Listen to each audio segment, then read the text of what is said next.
तो साथियों, हेलो मेरे प्यारे दोस्तों। आज के इस वीडियो के माध्यम से आपका भाई चंदन एक बार पुनः आप लोग के साथ जुड़ चुके हैं। मेरे साथियों, मेरे प्यारे दोस्तों, आपके लिए मैं बहुत ही बड़ा यहाँ पर बेहतरीन जानकारी लेकर के आया हूँ और सबसे पहले अपडेट दे रहा हूँ और पूरी कंप्लीट डिटेल्स जानकारी बताऊँगा। इसलिए आज तो सबको सपोर्ट करना ही पड़ेगा। जितने भी मेरे प्यारी प्यारी बहन, जितने मेरे भाई, बड़े भाई, छोटे भाई, जो भी इस वीडियो को देख पा रहे हैं, सबसे रिक्वेस्ट कर रहा हूँ यार, चैनल को सपोर्ट करिए सब्सक्राइब करके। मुझे अच्छा लगता है और आपके पास अच्छा अच्छा वीडियो सबसे पहले पहुँचाऊँगा। आज ज़्यादा इधर उधर की बातें नहीं होगा, डायरेक्ट पॉइंट की बात होगा और आज से आप लोगों को इस पॉइंट को ध्यान से देखना है। इस बात को माइंड में सेट करके रखना है। अगर आप सतर्क नहीं रहिएगा तो आपके हाथ से आपकी ही नौकरी जा सकते हैं। मैं आपको जानकारियां दे रहा हूं, मैं आपको यहां पर बातें बता दे रहा हूं कि किन किन चीज़ों को ध्यान में रखना है, किन किन पॉइंट को कवर करके रखना है, क्योंकि परमानेंट वैकेंसी भैया जल्दी आते नहीं हैं और जब आए हैं तो उसमें हम लोग अंतिम सांस तक उस पर ध्यान दे करके लड़ेंगे, जीतेंगे, डॉक्यूमेंट वेरिफिकेशन कराएंगे और अपना नौकरी लेंगे। क्योंकि यहाँ पर आपको ऐसा घटना दिखाऊंगा इस वीडियो में कि आप लोग थोड़ा सा चौंक भी जाएंगे, थोड़ा सा खुश भी होंगे। इसीलिए आप लोग को ध्यान देने वाला बात रहेगा। इसलिए सारे कैंडिडेट जब तक इसकी काउंसलिंग नहीं हो जाते हैं, सारे कुछ नहीं हो जाते हैं, अंतिम तक आपको ध्यान में रखना है और आपको जहां पर जिस चीज़ की जरूरत पड़े, जैसे हो उतना प्रयोग करके आप अपने अधिकार के लिए अपना मांग रखते रहिएगा और आप लोग बिल्कुल रूप से करते रहिएगा। इस वीडियो में मैं बात करूंगा ट्विटर के लिए, लेकिन आप एएनएम सिस्टर को इस पर ध्यान देना है। इसलिए कि ट्विटर की तो काउंसलिंग हो गया, सारा चीज़ हो गया, उन लोगों को फायदा भी मिल गया उन पॉइंट को, लेकिन अगर आप इन पॉइंट को ध्यान में नहीं रखेंगे तो अगर आपके साथ ऐसा चीज़ हो जाता है तो फिर आपकी यहाँ पर घाटा में चले जाइएगा, आपको यहाँ पर दिक्कतें होंगे, आपको इसका फायदा नहीं मिल पाएगा। इसलिए आपको ध्यान देना है। अब आप लोग सोचते होंगे कि भैया क्या बकबका रहे हैं, तभी से किस पॉइंट की बात कर रहे हैं, तो विलंब नहीं करेंगे, फटाफट चलिए वीडियो को शुरू करते हैं और देखते हैं कि क्या आज की पूरी जानकारी। वीडियो को हम आगे बढ़ाएंगे, सारी बात करेंगे, लेकिन हम चाहते हैं कि सबसे पहले आप ऑफिशियल नोटिस को ही देख ले और ऑफिशियल नोटिस को जब आप लोग देखिएगा तो आपको वहाँ से क्या क्या चीज़ समझ में आएंगे वो खुद ही देख लीजिएगा। साथ ही मैं भी जानकारी दूंगा कि क्या क्या हुआ। उसके बाद ऑफिशियल नोटिस देखने के बाद हम लोग उस पर अच्छा से डिस्कस करेंगे। तो चलिए स्क्रीन पर और देखते हैं ऑफिशियल नोटिस को, कंप्लीट जानकारी। हम आ चुके हैं स्क्रीन पर ऑफिशियल नोटिस पर। यह नोटिस आज के डेट में 5/4/2023 के डेट में जारी किया गया। बिहार तकनीकी सेवा आयोग की तरफ से आवश्यक सूचना। इस नोटिस को देखिए, आपको बहुत चीज़ यहाँ पर सीखने को मिलेगा, समझने को मिलेगा। खास करके ये तो जानकारी ट्विटर के लिए है, लेकिन एएनएम वाले को सीखना है, सतर्क होना है।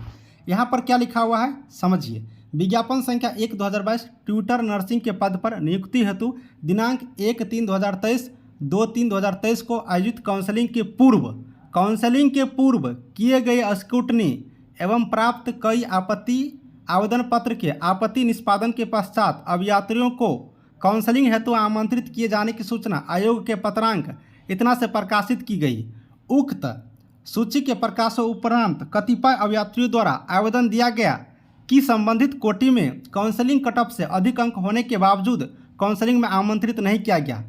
यानी कि आपने देख लिया कि 1 और 3 तारीख को काउंसलिंग किया जाना था और काउंसलिंग करने से पहले क्या किया जाता है, स्क्रूटनी। एएनएम वाले को भी स्क्रूटनी किया गया, इन लोग को भी स्क्रूटनी किया गया। स्क्रूटनी में क्या किया कि सारे कैंडिडेट अपना अपना वहाँ पर आपत्ति दर्ज किए। आपत्ति दर्ज करने के बाद क्या हुआ कि फाइनल काउंसलिंग का लिस्ट जारी किया गया।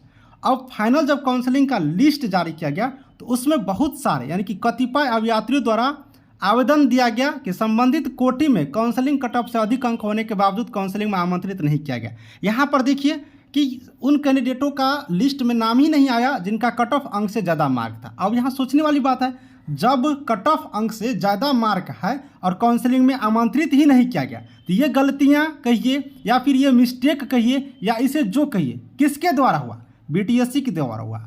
क्योंकि कट ऑफ से ज़्यादा नंबर है उसको नहीं बुलाया गया, तो ये मिस्टेक, ये गलतियाँ या उसको जो भी किए किनके द्वारा हुआ, बीटीएससी के द्वारा हुआ। लेकिन स्टूडेंट इनको कंप्लेन किए कि सर मेरा कट ऑफ से ज़्यादा अंक है, यहाँ पर लिखा हुआ है कतिपय अभियात्रियों द्वारा। कि मेरा काउंसलिंग में नाम नहीं लिया गया। तो इन्हें पुनः विचार करके विमर्श करके इन सारे कैंडिडेटों को पुनः बुला लिया गया। अब कब बुलाया गया? तो 27/3/2023 को कुल 5 स्टूडेंटों को, देखिए 5 स्टूडेंट को 27 को बुलाया गया और 31 को 3 स्टूडेंटों को बुलाया गया जिनका कट ऑफ से ज़्यादा नंबर था और उनको नहीं बुलाया गया था। तो अब हो सकता है कि कोई और भी कारण हो, ऐसा नहीं कि बीटीएससी को गलती ही हुआ होगा, कोई और भी कारण हो, लेकिन कट ऑफ अंक से ज़्यादा नंबर था तो उस पर विचार किया गया और विचार करने के बाद इन दोनों कैंडिडेट को बुलाया गया।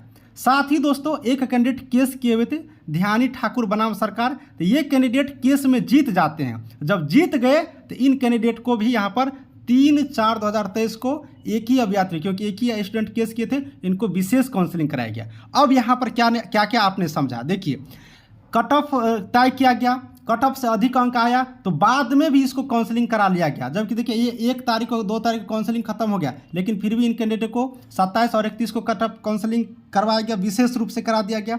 साथ ही देखिए यहाँ पर अब यहाँ पर ये कैंडिडेट केस किए थे, सिर्फ एक ही कैंडिडेट केस किए थे, लेकिन ये कैंडिडेट अपना अधिकार को देख करके केस किया और उसने जीत भी लिया। जब जीता तो इनको विशेष काउंसलिंग भी कराया गया।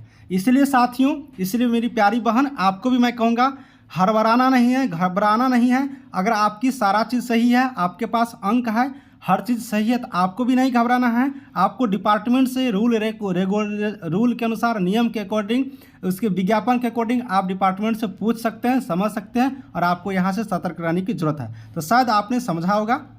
और जो ट्विटर वाली यहाँ पर देख रहे हैं, ट्विटर के जो भी कैंडिडेट हैं और जो 5 कैंडिडेट और 3 8 कैंडिडेट और ये एक कैंडिडेट काउंसलिंग करवा है, इन कैंडिडेटों को 27 से लेकर 31 तक जो सारा चीज़ हुआ, उनको 3/4/2023 को जो यहाँ पर काउंसलिंग हुआ, उन सारे काउंसलिंग वाले कैंडिडेटों को यहाँ पर 5/4/2023 से 7/4/2023 तक यहाँ पर इस पर जाकर के ऑब्जेक्शन करना है। कोई तो ऑब्जेक्शन कर दीजिए शाम के 6 बजे तक। बाकी यहाँ पर क्या क्या ऑब्जेक्शन करना है सब कुछ लिखा हुआ है, आप लोग पढ़ लीजिएगा ट्विटर वाले। तो यहाँ पर एएनएम वाले को क्या मैं कहना चाह रहा था लगभग समझ गए होंगे। चलिए वीडियो को आगे करते हैं। तो आपने देख ली कि बीटीएससी सबसे पहले क्या किए, ट्विटर के फॉर्म को भरवाएं। ट्विटर फॉर्म भरने के बाद वो ऑब्जेक्शन प्रक्रिया लिए, ऑब्जेक्शन प्रक्रिया के बाद काउंसलिंग करवाएं। उसके बाद जो कैंडिडेट स्क्रूटनी में जिन कैंडिडेटों का नाम नहीं आए थे या फिर जिन कैंडिडेटों का कट ऑफ ज़्यादा था, मार्क कट ऑफ से ज़्यादा था, उन कैंडिडेटों का काउंसलिंग में नाम नहीं आया था, वो सारे कैंडिडेट क्या किए थे, बीटीएससी को कंप्लेन किए थे, बीटीएससी को इनकी बात को जानकारी दिए थे कि सर मेरा जो यहाँ पर कट ऑफ मार्क से ज़्यादा है फिर भी काउंसलिंग में नहीं बुलाया गया, क्यों? तो इन चीज़ों को जब देखा गया तो लगा कि बीटीएससी को नहीं इन कैंडिडेटों को बुलाया जाना चाहिए था। हो सकता है कि मेरे से गलती हो गए होंगे, तो जाकर के बीटीएससी पुनः इन कैंडिडेटों को आपने देख लिया किस किस डेट में बुला करके काउंसलिंग लिया। तो आप लोग को यहाँ पर क्या ध्यान देना है, देखिए अब यहाँ पर सोचने वाली बात है, बीटीएससी को बुलाना था, काउंसलिंग में जो कट ऑफ तय किया गया था उससे ज़्यादा मार्क था, लेकिन उनको बुलाया नहीं गया। इस बात का ध्यान तो बीटीएससी को रखना चाहिए था, लेकिन स्टूडेंट तो स्टूडेंट है, क्योंकि उनका मार्क जब ज़्यादा है, रिजल्ट नहीं आएगा तो उनके माइंड में तो एक से तरह के प्रश्न उठेंगे। लेकिन स्टूडेंट भी यहाँ से क्या किए कि वो बीटीएससी को बताएं, इस चीज़ को कंप्लेन किए कि सर ऐसी ऐसी बात है, हमको क्यों नहीं बुलाया गया, आप जवाब दीजिए। तब जाकर के बीटीएससी को हो सकता है कि दोनों आँख खुल गए और उन कैंडिडेटों को भी काउंसलिंग के लिए बुलाया गया। अब काउंसलिंग के बाद बुलाए जाने के बाद ऑब्जेक्शन की प्रक्रिया होता है पुनः एक बार, तो उसी ऑब्जेक्शन प्रक्रिया के लिए वेबसाइट पर लिंक ओपन किया गया है, तो ये नोटिस उसमें डाला है। एक चीज़, दूसरी चीज़, एक ऐसा स्टूडेंट था जो केस कर दिए, वो केस नंबर भी आपको हम दिखा दिए, उसका ऑफिशियल वेबसाइट पर जाकर के, हाईकोर्ट की वेबसाइट पर जाकर के वो पूरा नोटिस पे आप लोग डाउनलोड कर सकते हैं, हाईकोर्ट का जजमेंट। वो कैंडिडेट केस किए, केस करने के बाद फिलहाल इधर आकर के केस जब जीता तो उस कैंडिडेट को भी शामिल किया गया।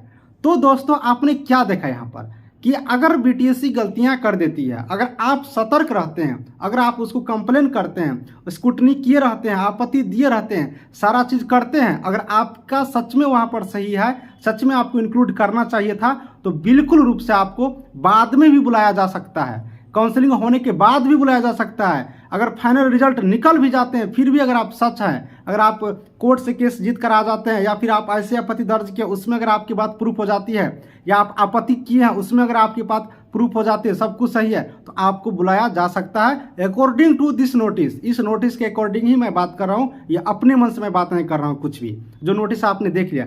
इसीलिए सारे एएनएम सिस्टर आप लोग बीटीएससी के लगातार ऑफिशियल नोटिस को देखते रहिए, ऑफिशियल वेबसाइट पर देखते रहिए, काउंसलिंग को लिस्ट आएगा उसको देखते रहना है, कट ऑफ को देखते रहना है, हर तरह से हर चीज़ को देखते रहना है कि कहीं बीटीएससी गलती तो नहीं कर रहे हैं, कहीं मेरा मार्क ज़्यादा है, मेरा तो नहीं लिया। हर पॉइंट को देख करके ध्यान में रख करके जहां कोई दिक्कतें हो तो बीटीएससी से संपर्क करिए, बिहार तकनीकी सेवा आयोग से संपर्क करिए, उनको बताइए हर चीज़, जिससे आपको पूरी जानकारी वहां से मिलेगा।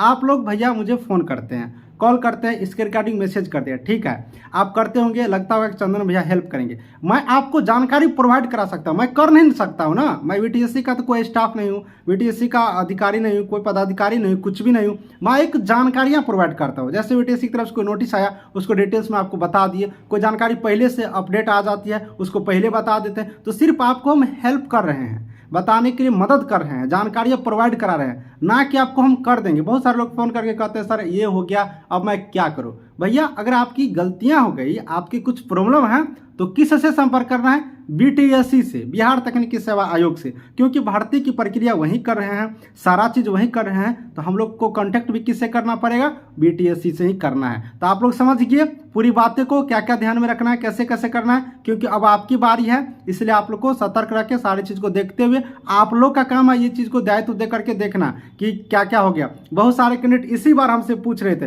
कि सर मेरा नंबर ज़्यादा है लेकिन मेरा स्क्रूटनी में मान्य नहीं किया गया। अब देखिए आपको मान्य नहीं किया गया, क्यों मान्य नहीं किया गया, ये चीज़ बीटीएससी से पूछना है कि सर मेरा नंबर ज़्यादा है, मेरा नहीं किया गया, तो क्यों, ये क्यों वाला जो वर्ड है बीटीएससी से पूछना है, तो वो आपको जवाब दे देंगे, ठीक है ना। तो ये सब चीज़ को आपका कर्तव्य होते हैं, आपका दायित्व होते हैं, आप कहिए, उनसे पूछिए, तब जाकर के आपको कंप्लीट जानकारी मिलेंगे। शायद यहाँ से आपको बहुत सारी जानकारियाँ कंप्लीट हुआ होगा, बहुत सारी चीज़ सीखने को मिला होगा। अगर अच्छा लगा होगा तो कमेंट करिएगा, किस टॉपिक पर वीडियो चाहिए वो भी कमेंट करिएगा। नेक्स्ट वीडियो में मिलूंगा, आपका भाई चंदन फिर से आएगा, और आप लोग सपोर्ट जरूर से करिएगा, रिक्वेस्ट करता हूँ प्लीज़। Thank you.